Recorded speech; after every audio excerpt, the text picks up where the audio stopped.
میاں بیوی کے درمیان محبت کا ایک مجرب وظیفہ ہے جسے بزرگان دین نے اپنی کتابوں میں لکھا ہے۔ حضرت مفتی شفیع صاحب رحمۃ اللہ علیہ، جنہوں نے معارف القرآن تفسیر لکھی ہے، وہ اپنے بزرگوں سے نقل کرتے ہیں کہ ایک آیت ہے قرآن کریم کی، اگر اس کو 700 مرتبہ پڑھ کر کسی میٹھی چیز پر دم کر کے میاں بیوی کو کھلا دیا جائے، یا ان میں سے کوئی طالب ہو، یا شوہر اپنی بیوی کو کھلائے یا بیوی اپنے شوہر کو کھلائے، تو دونوں کے درمیان محبت پیدا ہو جائے گی۔ اور آیت کیا ہے؟ وَأَلْقَيْتُ عَلَيْكَ مُحَبَّةً مِّنِّي وَلِتُصْنَعَ عَلَىٰ عَيْنِي۔ اس کو 700 مرتبہ پڑھنا ہے۔ بہت سے لوگوں نے یہ وظیفہ کیا ہوگا، لیکن یا تو 500 مرتبہ، 400 مرتبہ، 300 مرتبہ، کسی نے 1000 مرتبہ۔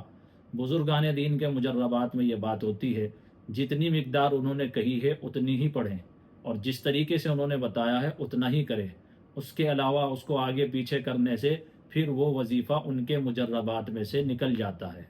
ہر چیز کے نازک اصول ہوتے ہیں، تو اس کو اپنے اصولوں پر رکھنا چاہیے۔